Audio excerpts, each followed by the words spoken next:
Salametizlerimi mening adım Rocky, және мен тағы бір ай Kazakhsha öğrendim. So, many months ago, I did 1 month or 31 days of learning Kazakh, and that was my first serious commitment. I decided to do 2 hours every weekday and 4 hours on the weekend of studying, and I followed through basically, like most of the time. I saw some progress. You can see the previous video to assess yourself, but I thought, well, I really should start learning Kazakh again because I'm not learning it very actively.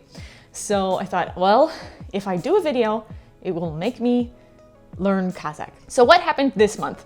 Basically, studying 2 hours a day or 4 hours a day was way too much for my psyche. I was about to break. So I thought, let me be a normal person and study normal hours.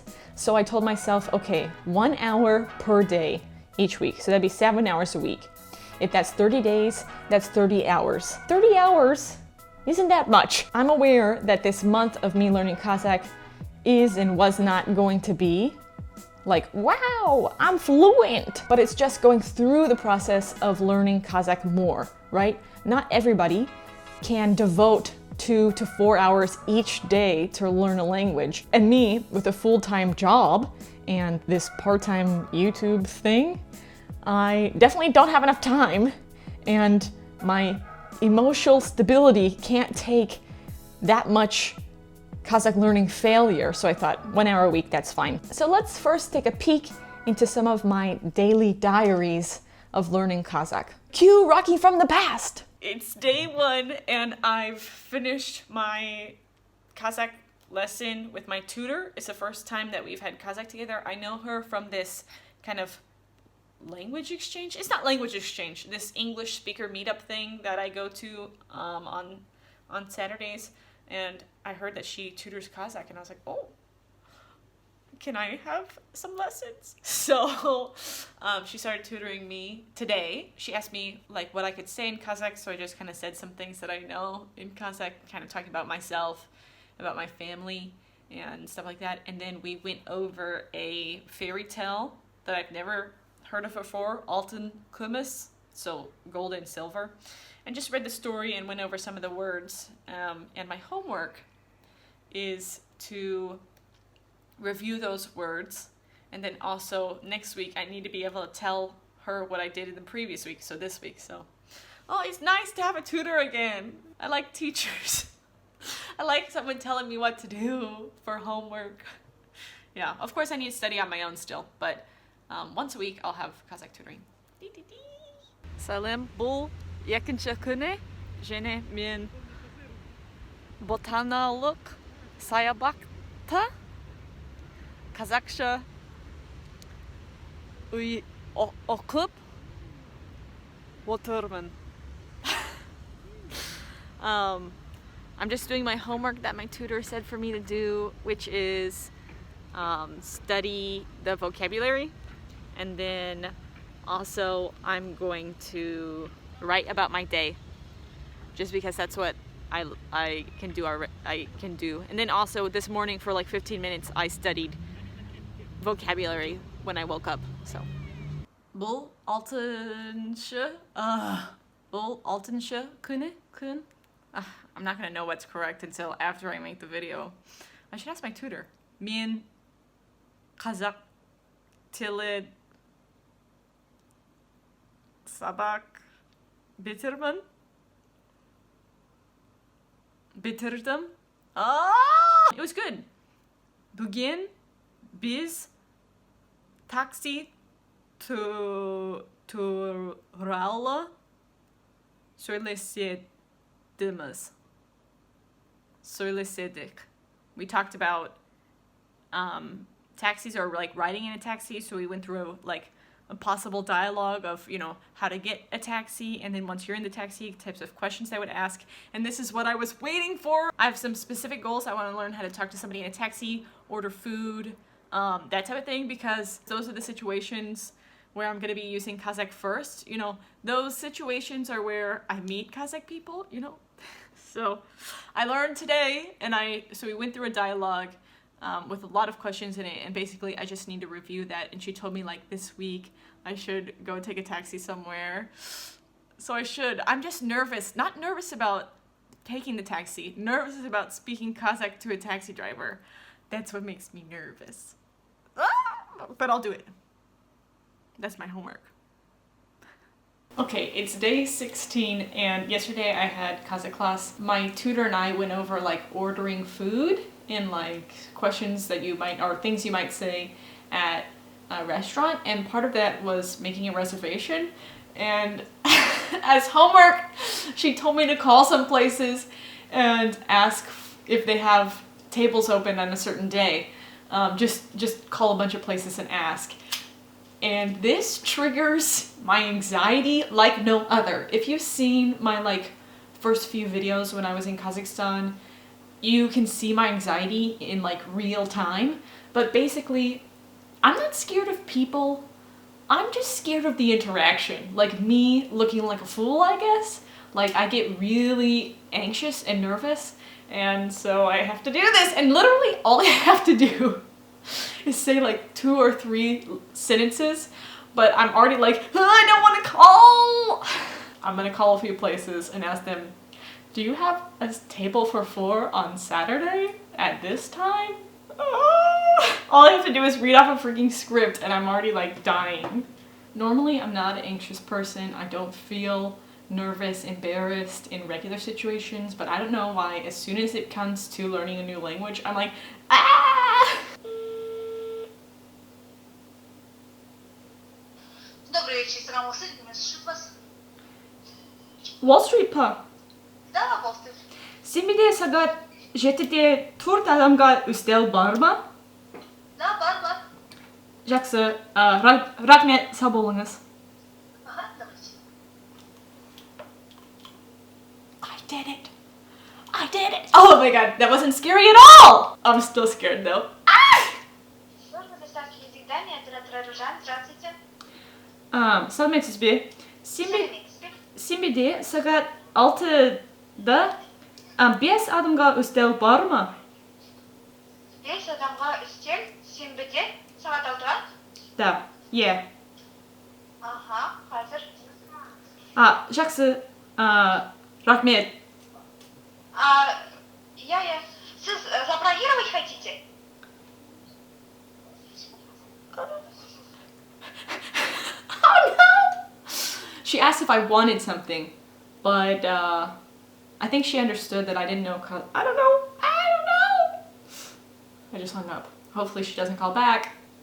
I just got back home and I was in a taxi and I wasn't planning on saying anything or starting a conversation in Kazakh because I'm scared. But he said that I think the road was closed in Russian. He was speaking to us in Russian. And then I was like in my head thinking, like I do this a lot where I replay over and over again the sentence that I should say, building enough courage. So I asked him if he can speak Kazakh in Kazakh, and he was like, oh yeah, you can speak Kazakh. And so we had, as my friend would say who was in the car, a long conversation. He told us, the road was blocked, he has to go this way or whatever. He asked me about myself. He told about his family. He had 8 kids, 6 boys and 2 girls, and 3 sets of twins. 3 of them were twins. And he was very nice, and the conversation, what I think was best is that he was patient, I didn't understand some things, so he would just say them again, and thank you, older gentleman. Today is day 30. I can't believe it's already been 30 days. It's crazy. So today I'm going to just study, and then I'll also try to talk to this one Kazakh woman that I know on WhatsApp. So hopefully that'll be around 2 hours. Yesterday I had Kazakh tutoring with my tutor, obviously. And what did we go over? We went over a video that I couldn't understand basically anything about. And then also I asked some questions about grammar that I didn't know. And but that was only an hour, and then I was tired. So I didn't study for 2 hours. So I'm definitely going to be under the amount of hours that I wanted to study for Kazakh. All right, so now I want to go over the good points of my studying, the bad points, and some tips. So one of the good things this time is that I finally got a Kazakh tutor who's reliable. She teaches me 1 hour a week, and we decided to like go over different topics. So we've gone over like what type of language you would talk about in the taxi or at a restaurant, or giving directions or receiving directions, right? Which are things that I wanted to learn. So I kind of told her what topics I wanted to learn about, which were situational, kind of like task-based topics. And then I would learn useful phrases or potential dialogues that would go with that from someone who is a native speaker of Kazakh. I also made a slight effort to search for people to talk to me in Kazakh, which was a little bit unsuccessful. Of course, from Instagram, I have people who are willing to speak Kazakh with me, but I don't know them. And usually those people who reach out to me are private and they have like 0 photos and they have no profile picture. And frankly, that's kind of creepy. But there's this one woman who is so nice. She's such an angel, and she'll talk to me through WhatsApp in Kazakh just because she wants me to get better at Kazakh. Like, thank you. If you're watching this, you know who you are. Additionally, not pushing myself to study too much made me feel a lot better. So I was supposed to study 30 hours, but actually I only studied 24. So I missed 6-ish days of those weeks. So yeah, I'm not the best student, but I tried. This is just a real video of like what my language learning experience is actually like. Nobody's perfect. But to be honest, I can definitely look at my flaws and the bad points more than the good points. So let's look at my flaws. Another thing that I really didn't do was speak. Oh my gosh, I have such anxiety in speaking situations, especially when the other person doesn't realize that I can't understand them and they just speak fast and fluent and I need like slow and dumb. So I like freak out. I can't even think of what to say. Like there was a security guard who said, "Ne bulda." And I was like, "Ne bulda? Ne bulda?" And I didn't know what to say and I almost cried in that moment. Definitely one of the bad points is that I didn't do too much speaking. Although I've tried, and then people still speak to me in Russian. And one thing that's not necessarily my fault is that there's not a lot of materials for people who are learning Kazakh in English. So I finished the one textbook that I actually like. I found another one and it was complete garbage. The thing is, when you're a low-level learner, you can't just like sit down and watch the Kazakh news because you won't understand hardly any of it. Probably 0% actually, it's the news. Or other, just documentaries or dramas or anything, movies of people speaking Kazakh, because when you're at a very low level, it's like incomprehensible. There's this theory in language acquisition called comprehensible input. Now it's by this guy named Stephen Krashen, and his theories are like debated for sure within the second language acquisition community. But the idea of comprehensible input is that the input, the language that you take in, that you listen to or read, should be at a level that's similar but a little bit higher than your own. The thing is, I'm like here, and native Kazakh speakers and all the stuff that's made for Kazakh language is like way, way, way outside of the screen. Way up here, you can't even see it. I can't even understand it. The level that I should be like listening to things at, understanding things at is like around here, but there's not really around here language. A lot of people tell me, oh, just watch cartoons for children or read children's books. But have you looked at a children's book recently? Have you listened to a cartoon for children? They use a lot of vocabulary that's like not used in real life or not appropriate for adults. And also, it's not like they speak slower.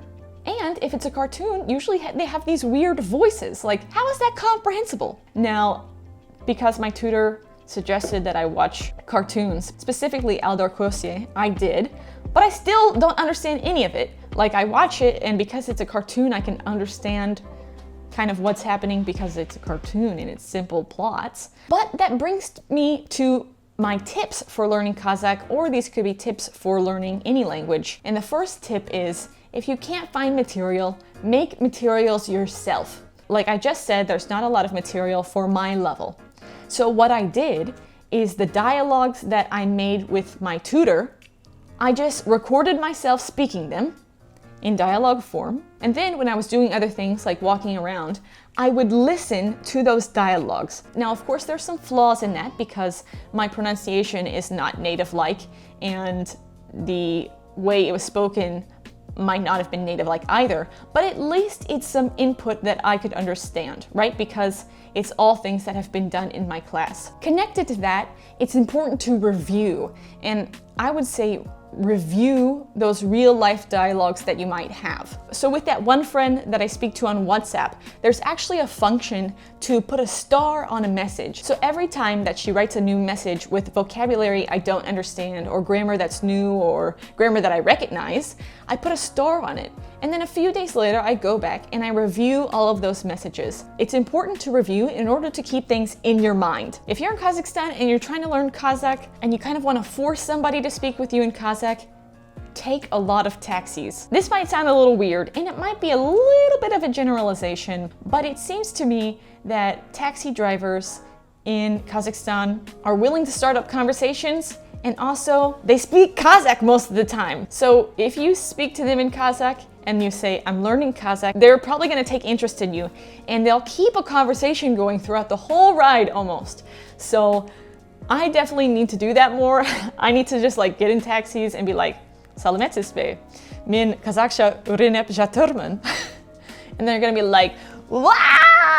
Maybe not. They might just be like, okay, cool. I would say that's a way to trap somebody into speaking Kazakh with you for 10 or 20 minutes. One of the reasons I think that I didn't practice speaking so much is because like I never leave my house. I'm here most of the time. Even on the weekends, I'm still here. So I really need to force myself to start having more interactions with people. And the last tip I would suggest is not just for Kazakh, but any language learning, is try to produce language every day. So this could be in speaking or writing, and maybe in the first few days, you might not be able to produce, but try to get yourself to produce language. And you want to build up automaticity. If you don't practice saying things, those phrases won't become as automatic. Now I feel like such a hypocrite because I'm not following this own rule myself as well as I should be, but I know this is what should happen. You should be practicing. And so, as I said, I didn't do much speaking, but every day that I practiced Kazakh, I wrote like a little summary of what I did in that day, like a little diary. Producing the language somehow every day will also help you kind of confirm what you already know and poke holes in what you don't know. Because if you're writing and you're speaking and you realize like, oh, I can't say that, I should probably learn how to say that thing or write that thing. It'll show you where you need to improve rather than just studying grammar the whole time or just listening or just reading something. If you're learning Kazakh or you want to learn Kazakh, I hope this video was a little bit helpful for you to get some tips or maybe some insights on someone else's experience learning Kazakh. If you're a Kazakh speaker, hey, this is how some people learn Kazakh. I'm definitely not thinking of stopping learning Kazakh anytime soon, but it's definitely challenging for me. So if you meet me on the street, just know my Kazakh absolutely sucks still. I'm trying, okay? Thanks for watching this, and I will see you in the future with more Kazakh content. Thanks for watching. Bye-bye.